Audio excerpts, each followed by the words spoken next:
बिस्मिल्लाहिर्रहमानिर्रहीम, अस्सलाम वालेकुम नाज़रीन। आप यूट्यूब चैनल देख रहे हैं। मैं इमरान खान हूँ। पाकिस्तान की जो पार्लिमानी तारीख है उसका एक बहुत बड़ा मजाक हुआ आज। दोस्त मजारी के पास मौका था, उसके पास मौका था कि आज वो सही फैसला करता और अपने ऊपर लगे हुए तमाम दाग धो देता, जीरो से हीरो बन सकता था। मुझे ऐसा लगता था शायद वो ये कर दे, लेकिन नॉर्मली आपको पता है जो लोग इस रास्ते पे चल जाएं उनके लिए वापसी का कोई इम्कान बचता नहीं है। हुआ क्या, जरा इसको टेक्निकली समझे। मैंने बहुत सारे कानूनदान हैं उनसे बात की, पिछले 3 घंटों में यही काम मैं कर रहा था। मैंने सुप्रीम कोर्ट ऑफ पाकिस्तान का वो फैसला भी निकाल कर पढ़ा जो सदर पाकिस्तान आरिफ अलवी साहब ने आर्टिकल 63 के मामले पर सुप्रीम कोर्ट ऑफ पाकिस्तान को एक रेफरेंस भेजा था।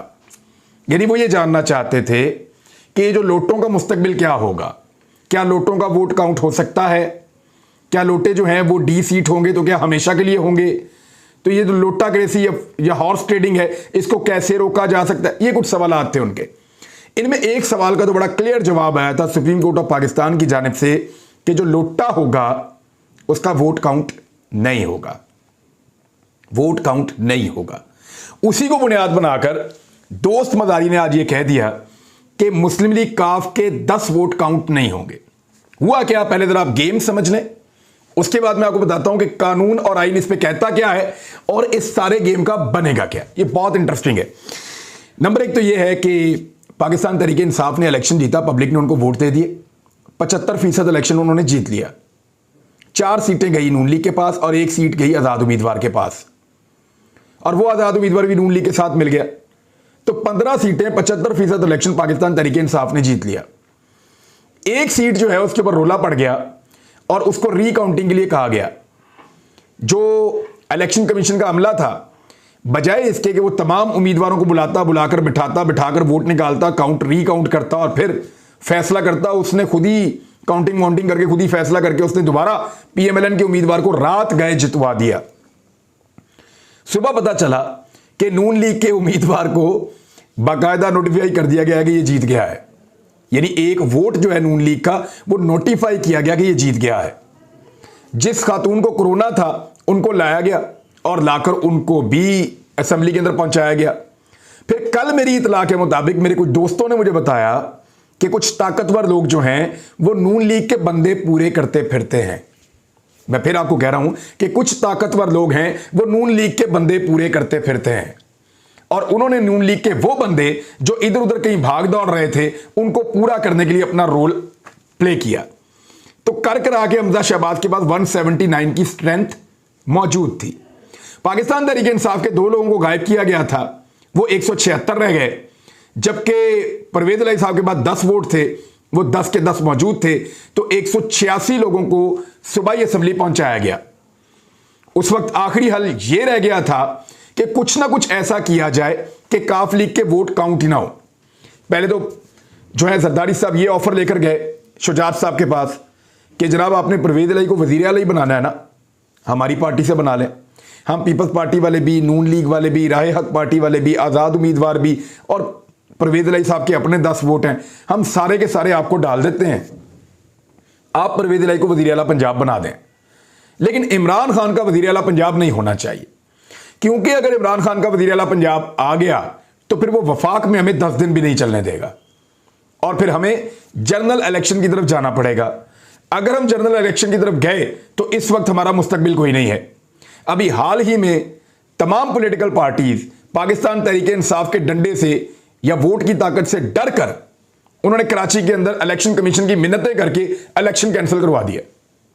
यानी पाकिस्तान तहरीक इंसाफ की हवा या आंधी इतनी तेज चल रही है, तूफान आया हुआ है एक, इतनी तेजी से लोग उनको सपोर्ट कर रहे हैं कि कराची के अंदर बल्दियाती और ज़िमनी इंतखाब ही कैंसिल कर दिए उन्होंने कहा जी 1 महीने के बाद देखेंगे, हम करवाएंगे। 1 महीने से भी ज्यादा टाइम मांग लिया इलेक्शन कमीशन ऑफ पाकिस्तान ने, बारिशों का बहाना लगा के। हालांकि पंजाब में पूरा इलेक्शन बारिशों के बीच में हुआ है।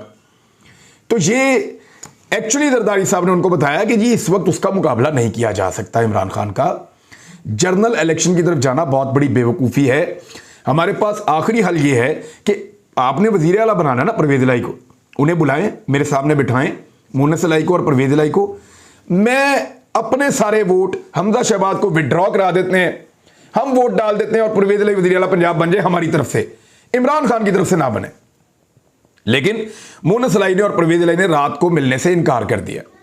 चौधरी शुजात हुसैन साहब को राम कर लिया जरदारी साहब ने, कभी घुटनों को हाथ लगा के, कभी वहां बैठ के, कभी वहां खाना खा के, कुछ भी करके, कुछ ताल्लुकात भी डाले, कुछ ताकतवर लोग को इधर उधर, जितना कुछ भी उन्होंने किया जरदारी साहब ने, उसके नतीजे में चौधरी शुजात हुसैन साहब अब मजबूर हुए या क्या हुआ, क्योंकि मैं तो मजबूर इसलिए कहूंगा कि इस खानदान के अंदर हमने कभी ऐसी दरार नहीं देखी, ऐसी खलीज नहीं देखी। वो पहले दिन से ये कह रहे थे कि परवेज इलाही हमारे वजीर आला के उम्मीदवार हैं, परवेज इलाही हमारे वजारत आला के उम्मीदवार हैं, पहले दिन से चौधरी शुजात हुसैन कह रहे थे। लेकिन फिर उनसे एक लेटर हासिल किया गया, अब वो पार्टी के हेड हैं, ये बात जरा ज़हन में रखिएगा, पार्टी के हेड हैं। उनसे एक लेटर हासिल किया गया जिसमें यह लिखा गया कि मैं अपनी पार्टी को हदायत कर रहा हूं कि मेरी पार्टी के एमपीएस, साथ में उन 10 एमपीएस के नाम लिखे, उनके हल्के लिखे, इनको हदायत जारी कर रहा हूं कि ये एमपीएस वोट डालेंगे हमजा शहबाज को, परवेज इलाही को नहीं डालेंगे। इवन परवेज इलाही को भी कह दिया कि हमजा शहबाज को वोट डालना है। वो जो उम्मीदवार है हमजा शहबाज के खिलाफ, उसको भी कह दिया कि आप बेशक वजारत आला के उम्मीदवार हैं, लेकिन आप वोट डालेंगे हमजा शहबाज को। डिप्टी स्पीकर के बाद यह खत पहुंचा दिया गया और अब नून लीग का खेल हो चुका था। उन्हें सिर्फ डिप्टी स्पीकर को इस्तेमाल करना था। डिप्टी स्पीकर की बात करवाई गई चौधरी शुजात हुसैन से, और डिप्टी स्पीकर के बकौल उन्होंने 3 मरतबा चौधरी शुजात हुसैन से पूछा और उन्होंने कहा जी बिल्कुल ये लेटर मेरा है और मैं चाहता हूं कि मेरी पार्टी हमजा शहबाज को वोट डाले, लेकिन अगर वो किसी और को वोट डालती है तो वो वोट काउंट ना किए जाएं। यहां से आईनी सवाल पैदा होता है। अब जब वोटिंग हुई तो 179 वोट पड़ गए हमजा शहबाज को, 186 वोट पड़ गए परवेज इलाही साहब को, जिनमें 176 पीटीआई के थे और 10 वोट काफ लीग के थे। अब आ जाए असल चीज की तरफ कि क्या यह इंसाफ हुआ है, तो इसका जवाब जो आईनी और कानूनी माहिरीन है, मेरी नसर भाई से बात हुई है, बड़े सीनियर लॉयर हैं, he is not in Pakistan nowadays, लेकिन उनसे मैंने बड़ी तफसीली बात की है। मैंने अली से बात की है, एतजाज एहसन साहब ने इसके ऊपर बड़ी रोशनी डाली, अली जफर साहब से और बाबर एवान साहब से, इन तमाम जितने लोग ये आइन और कानून को जानते हैं, उन तमाम ने कहा कि ये तो बहुत अजीबोगरीब काम कर दिया डिप्टी स्पीकर ने। वो कौन सी चीजें रेफर कर रहे हैं, जरा इसके ऊपर आप गौर करें। ये मेरे सामने खुला हुआ है सदारती रेफरेंस। सदर पाकिस्तान ने मार्च 2022 में, इसी साल, एक रेफरेंस दायर किया था सुप्रीम कोर्ट ऑफ पाकिस्तान में, और वो जो रेफरेंस उन्होंने दायर किया था सुप्रीम कोर्ट ऑफ पाकिस्तान में, इसमें 5 मुअज़्ज़िज़ जज साहिबान थे, जिसमें chief justice of Pakistan Umar Ata Bandial साहब, जिसमें मिस्टर जस्टिस एजाजुल एहसन साहब, जिसमें मिस्टर जस्टिस मजहर आलम खान, इसमें मिस्टर जस्टिस मुनीब अख्तर साहब, इसमें मिस्टर जस्टिस जमाल खान मंदोखेल साहब। अच्छा, ये जजेस इसके अंदर 5 मौजूद थे। इन जजेस ने एक तफसीली फैसला लिखा था। ये तफसीली फैसला मेरे सामने खुला हुआ है। इसका पैराग्राफ नंबर 3 जो है वो इसमें रेलिवेंट है। पैराग्राफ नंबर 3 का लुब्बे लबाब, अब कानूनी जबान कुछ और है, मैंने जब वुकला से समझा तो मैंने उसको लिखा, उसकी जो उसका मतलब है उर्दू में, वो मैं आपको बता देता हूं उसका मतलब क्या है और वो कहता क्या है। एक तो ये फैसला पहले आप देख लें, और फिर आईने पाकिस्तान जो है आर्टिकल 63 वो क्या कहता है वो भी आपको मैं बताता हूं। इसमें यह लिखा है कि जो पार्लिमानी पार्टी है उसके जो मेंबर्स हैं वो फैसला करेंगे और वही फैसला होगा जिसको फॉलो किया जाएगा।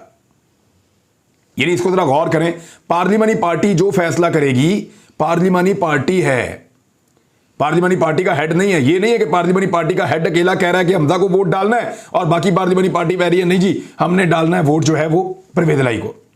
तो जो अक्सरियत का फैसला होगा पार्लिमानी पार्टी का, क्योंकि डेमोक्रेसी है पाकिस्तान में, डिक्टेटरशिप तो नहीं है, तो पार्लिमानी पार्टी जो फैसला करेगी मजमूई तौर पर, मिसाल के तौर पर 10 लोग हैं काफ लीग के, 6 लोग जो फैसला करेंगे और वो तय हो जाएगा, उसके ऊपर एक राइटिंग जारी की जाएगी और उसके मुताबिक सारे लोग वोट डालेंगे।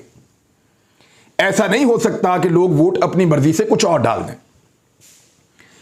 तब जो लोग अपनी मर्जी करेंगे, यानी पार्लिमानी पार्टी के फैसले के खिलाफ जो लोग जाएंगे, वो लोग डिफेक्शन क्लॉज उनके ऊपर लगेगी और वो लोग नाअहल हो जाएंगे, डी सीट हो जाएंगे और दोबारा फिर इलेक्शन उनको लड़ना पड़ेगा और उनके वोट भी काउंट नहीं होंगे। यह है सुप्रीम कोर्ट ऑफ पाकिस्तान का फैसला। इसमें पार्टी हेड का जिक्र नहीं है। मैं आपको फिर बताऊं, इसमें पार्टी हेड का जिक्र नहीं है। इस सारे मामले में आइन में पार्टी हेड कहां से आया वो मैं आपको बताता हूं, लेकिन इसको जरा आप समझें। पार्लिमानी पार्टी का जो फैसला होगा उसके मुताबिक वोट कास्ट करने का पाबंद है पार्लिमानी पार्टी का हर मेंबर। पार्लिमानी पार्टी क्या होती है? अगर एक पार्टी के 50 मेंबर हैं सूबाई असेंबली में या कौमी असेंबली में, जहां पे भी, तो वो 50 मेंबर्स की जो पूरी स्ट्रेंथ है उसको पार्लिमानी पार्टी कहते हैं कि वो पार्लियामेंट के अंदर उनकी पार्टी उन लोगों के ऊपर मुश्तमिल होती है। पार्लिमानी पार्टी का जो अक्सरियती फैसला होता है वो पार्लिमानी पार्टी का फैसला होता है और उसी के ऊपर सबको अमल दरामद करना होता है और वो उसी के पाबंद होते हैं। और जो पार्लिमानी पार्टी का हेड होता है या जो पार्लिमानी लीडर होता है, जैसा कि इस केस के अंदर जो पार्लिमानी लीडर हैं उनका नाम है साजिद अहमद खान। ये उन्होंने लिखा है, बाकायदा उन्होंने लेटर जारी किया कि हमारी पार्लिमानी पार्टी का इजलास हुआ, इजलास में फैसला हुआ परवेज इलाही हमारे उम्मीदवार हैं, हम सारे 10 के 10 परवेज इलाही को वोट डालेंगे। मुतफिका तौर पे फैसला होने के बाद उन्होंने बाकायदा एक लेटर जारी कर दिया और सबको मिल गया। अब अगर इस फैसले के खिलाफ कोई वोट डालेगा तो वो डी-सीट हो जाएगा, उसका वोट कास्ट नहीं होगा। यहां पे पार्टी हेड का जिक्र सुप्रीम कोर्ट ऑफ पाकिस्तान के फैसले में नहीं है। फैसले में जिक्र यह जरूर है कि जो वोट मुनहरिफ होकर डाला जाएगा वो वोट काउंट नहीं होगा, यानी मुनहरिफ का वोट काउंट नहीं होगा। लेकिन सवाल यह है कि क्या ये 10 लोग मुनहरिफ हुए? अगर तो पार्टी हेड का फैसला लिखा हुआ होता तो ये 10 लोग मुनहरिफ हो जाते, लेकिन क्योंकि ये लोग मुनहरिफ नहीं हुए, इन्होंने अपनी पार्लिमानी पार्टी के फैसले के मुताबिक वोट डाला है, लिहाजा इनका वोट काउंट होगा। जो वोट काउंट नहीं होगा वो उसका नहीं होगा जो लोटा बन जाएगा। जो लोटा ही नहीं बना, जिसने पार्लिमानी पार्टी के फैसले की तौसीक की और जाके वोट डाला है, उसका वोट काउंट हो जाएगा। यह है जी सिंपल। अब आ जाए आप आईने पाकिस्तान की तरफ कि आईने पाकिस्तान इस पे क्या कहता है, वो भी मैंने क्लॉज निकाल कर रखी हुई है। आईने पाकिस्तान क्या कहता है, ये आइन का आर्टिकल 63A है और इसका जो क्लॉज बी है वहां पे लिखा हुआ है कि वोट्स, यानी वैसे ये है कि वो मेंबर जो है वो जो ऊपर लिखा हुआ, वही लिखा है, if a member of a parliamentary party composed of a single political party in a house, इसके बाद जी वो बता रहे हैं कि किस किस वजह से ये बंदा जो है वो डी-सीट होगा या मुनहरिफ होगा या लोटा होगा। इसकी डेफिनेशन क्या है? वो ये कहते हैं वोट्स और abstains from voting in the house contrary to any direction issued by the parliamentary party to which he belongs in relation to। वो मैं बताता हूं in relation to क्या है।